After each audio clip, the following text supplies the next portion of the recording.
SMT Nation, we back. We have the big video update, tons of stuff here out of the Verizon network.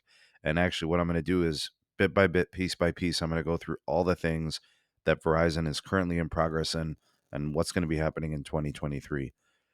What I did was I broke this down into things that are getting decommissioned, shut down, and then all the things that are happening on the additions and modification side, including technologies, hardware upgrades, radios, antennas, and pops covered and all of that. So we have it all here for you today in this video. People have been asking about these things. All right, so here we go. First item, January 3rd. I can tell you guys, official from internal Verizon. This is going to be happening precisely on the date. January 3rd, official legacy shutdown of the CDMA network. No more delays. There's nothing scheduled. There's nothing additional left in the programming. We're going to see an execution, the end of CDMA and 3G. So no more delays to this. It's all but over. Take a look at what AT&T has done. They shut down their 3G network, HSPA, and all of that. T-Mobile and the Sprint legacy piece, that's all done. Pretty much the only carrier that's been left has been Verizon. Even Verizon has been carrying some of their traffic, AT&T, T-Mobile, and Sprint, just to carry out the remaining devices that are still left on 3G for them. So they had that contract, and it's all done and over with. So CDMA, no more. Everything moving forward, they'll maintain LTE. They'll go ahead and build out and build on their 5G networks. So that's going to be the focus moving forward. So 3G, no more, whether it's alarms or it's any other IoTs or anything like that. It's over. All right. So moving forward, LTE and 5G. So that addresses the first thing. The second thing a lot of people have been asking about was Verizon's 5G standalone core. And internally, it seems like the move or the direction is going to be that Verizon has been testing it.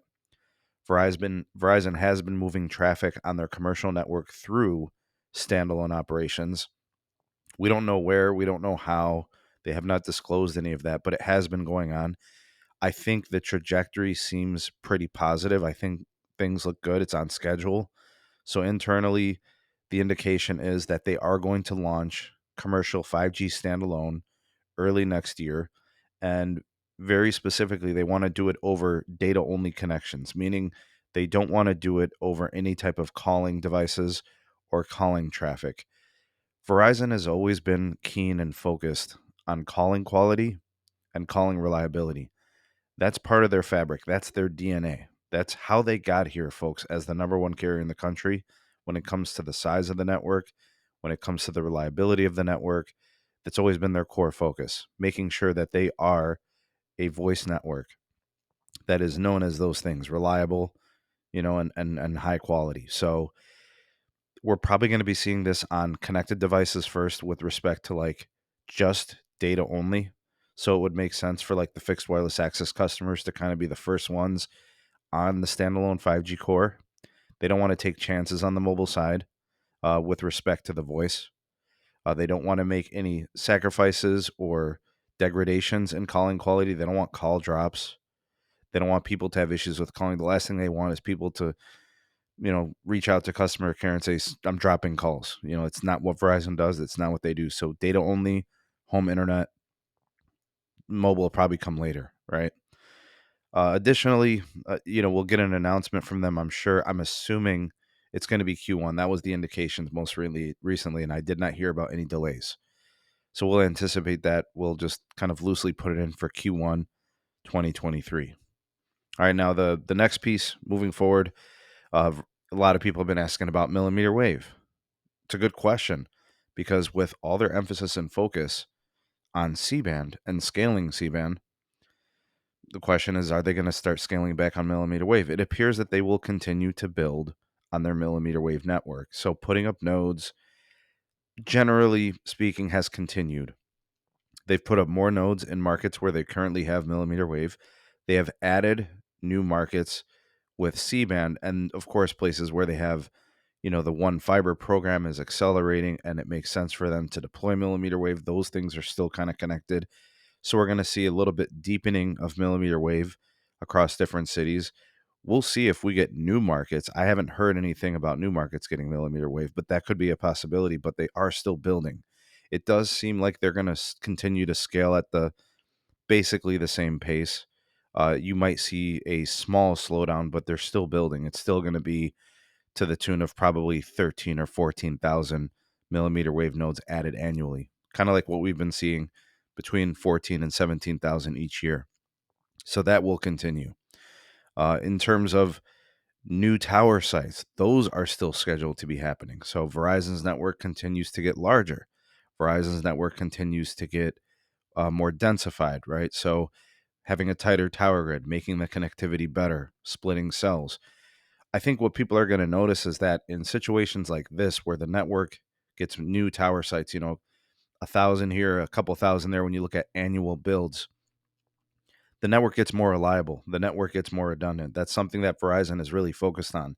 We had heard rumblings and rumor and speculation that Verizon had been shutting down sites to try to save on money, and that just simply is not the case. After contacting and speaking to some internals at Verizon, they are simply focused on densifying. They are actually not reducing their network footprint whatsoever. They are densifying. They are focused on making it larger. They are focused on making it more redundant and future proof. All right. So, no, they are not getting a smaller network at all. They are not reducing their footprint. Additionally, we are seeing that new markets are getting CBRS upgrades, markets that previously did not have it. So expect, the N48 piece to be much more substantial than it was, say, for example, a year ago or 2 years ago. Places like Cleveland, my market, have seen massive deployments of CBRS. When that goes live for N48, they can start to aggregate that with N77, with the CBand, as well as other elements of 5G. So that's exciting to see that more places will get an additional capacity layer, right? An additional 40 or 30 megahertz of licensed spectrum on top of things like unlicensed, which can go 30, 40, 50, 60, 70 megahertz deep, additional to what they have licensed. So these are interesting things. We're seeing a layered approach to Verizon and what they're doing. Next, Verizon is very, very hard at work on C-band. It is really, really heavy focus and emphasis right now. Specifically, we are seeing technicians working at a blistering pace, contracted workers. We are seeing Verizon engineers and technicians hard at work on projects involving fiber and transport upgrades, enormous amounts of coordination that are ongoing. We're seeing more and more of their tower sites moving from 1 gig to 10 gig. C-band sites are being turned on basically at an hourly pace across the country, across many markets. And based on what I'm seeing internally, 2023 stands to be probably the biggest macro site upgrade year for the company. You're going to see expansion in rural America. You're going to see expansion in suburban. You will continue to see the densification of urban as well. Some of the technicians and the engineers, from what I understand, have had the availability of being able to work 7 days a week. Verizon is taking this network build very, very seriously, right? They're basically telling technicians and engineers, you guys can work as much as you want. We just keep upgrading, just keep building. All right, so that is a pretty incredible thing. I don't know if you want to get it while the getting's good. It's an economic time where you want to make extra money. It seems like a good time for those people. Uh, but now, based on this, based on what we're seeing from the C-band build plan, all these upgrades and the pace, I actually do believe Verizon. They said most recently at a conference they wanted to upgrade every single tower site on their grid currently and still build new sites. I believe them. I think that's actually going to happen. At first, I had my doubts. Why would they upgrade all sites? There's going to be some that they're going to leave alone that just don't need to be upgraded just based on return of investment. I actually believe it. I think that through 2023, maybe into like one quarter in 2024, they might actually be done completely upgrading the macro network. And to kind of cap things off here, and this is why I put the picture on the screen. Verizon is they're starting to ramp up their plans and the execution of what they're going to be doing with small cells with respect to C-band in the urban core in like the top 50 PAs. I think in 2023, you're going to see huge build and attention towards small cells and C-band, right? You're going to see those new radio and antennas. We're going to be seeing C-band off of those particular small cell sites and those C-RAN.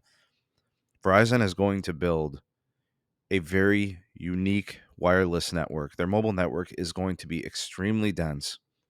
Their mobile network is going to have a ton of spectrum on air. They're going to do it with millimeter wave. They're going to do it with C-band, with very wide channel C-band and multi-channel C-band, and they're going to do it with CBRS. Their network is going to be unique in that it's going to be so dense that the uplink is going to be distinguishable. Like, you're going to know the Verizon network to be the best when it comes to uplink, and you're going to know it to be the best when it comes to downlink, and you're going to know it to be the best when it comes to the latency, right? Moving to a standalone 5G core with higher frequencies. It's going to be, in my opinion, the best suited as the best network, right? And the reason I say that is because their plan of execution doesn't really have flaws, right? You know, we've questioned T-Mobile because their lack of attention to small cells. We see them moving that way now. We see them signing deals to get indoor DAS and outdoor DAS and small cells now. We're starting to see that come into play.